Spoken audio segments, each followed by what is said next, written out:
Changing your name is a right pain in there. Well, you know. There's the DMV, Social Security, and the IRS, among other government agencies, to deal with. Get through all of those and you still have to convince your friends to use the new moniker. While Mercedes didn't have to deal with those government offices to change many of its vehicles' names in its recent nomenclature shift, its friends, also known as its paying customers, do have a few new nameplates to get used to. The GLS-Class is one of them. Thankfully, Benz's naming changes largely make sense, unlike those of Infiniti. We're supposed to be the experts and we still use the Japanese luxury brand's old designations to refer to its vehicles. Benz's logic comes courtesy of aligning its SUVs with its core sedan lineup, so the GL-K became the GLC-Class, the ML became the GLE-Class, and the GL became this model, the GLS-Class. The A-Class allied GL-Class launched under the new naming convention.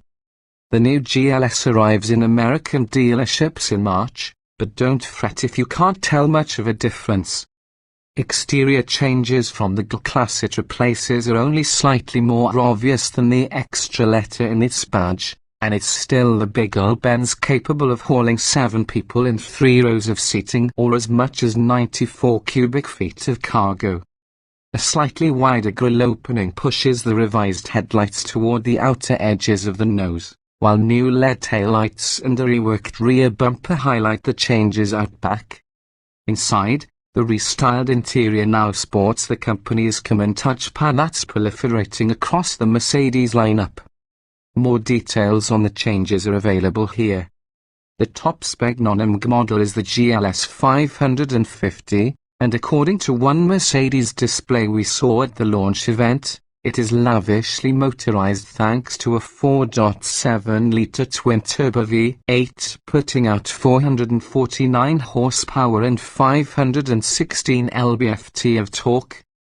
From behind the wheel, this engine is sufficient in the same way that a gas-powered blender is. Yes, it's fun, but you rarely have a chance to use the available power. The lower-cost V6s once again are the sweet spots of the lineup, and the diesel-powered GLS 350D even gets a small power bump over its predecessor. The biggest changes concern the big SUV's mechanicals. All 3 non-AMG models now come with a new 9-speed automatic, which sports a wide, 9.17:1 ratio spread.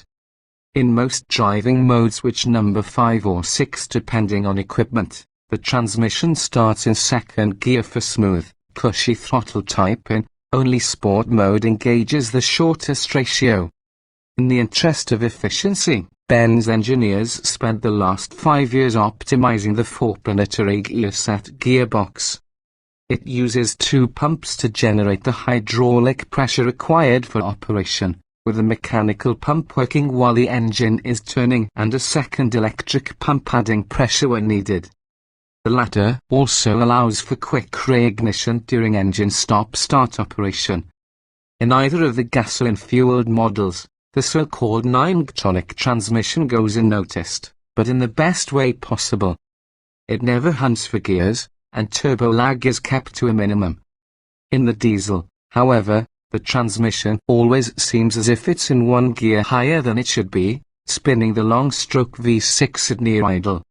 At that engine speed, it feels like full boost, and therefore full power, must pass a TSA security check before arriving.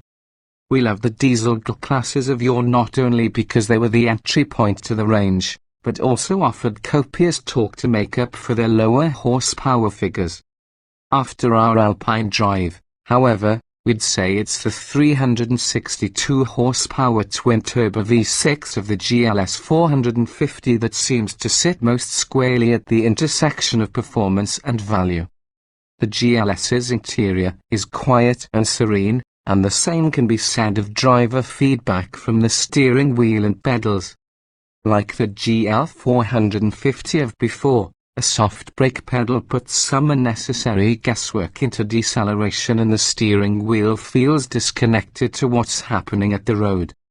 But this is not to slam the vehicle, nor is it to say that, on their own, these are glaring errors among three-row luxury SUVs.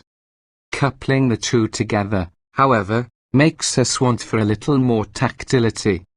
Pricing isn't finalized, but we're expecting 2017 GLS pricing to mirror the outgoing GLs, with the GLS 350 diesel and GLS 450 starting at less than $70,000. You should not, however, expect to see many V6 GLSs on dealer lots wearing stickers for much below $90,000, which is how much these wagons usually cost once entertainment screens, full leather lining, dynamic anti-roll bars, top-speed transfer cases, and other big-ticket items are selected. The GLS 550 should begin around $93,000, so it's already in its own stratosphere. Speaking of other stratospheres, we haven't forgotten about the Mercedes-AMG GLS-63. The 577 horsepower up 27 from the GL-63 hot rod is the most like its predecessor on account of the fact that it carries over its older 7-speed automatic. Mercedes didn't have a drive-worthy example ready for us to sample, so we will have to wait until springtime to confirm that it can still rocket to 60 miles per hour in less than 5 seconds. All in all, it seems the most significant new thing about the GLS is its name. It drives as well, totes as much, and looks as upscale as the old GL-Class. And that's fine with us.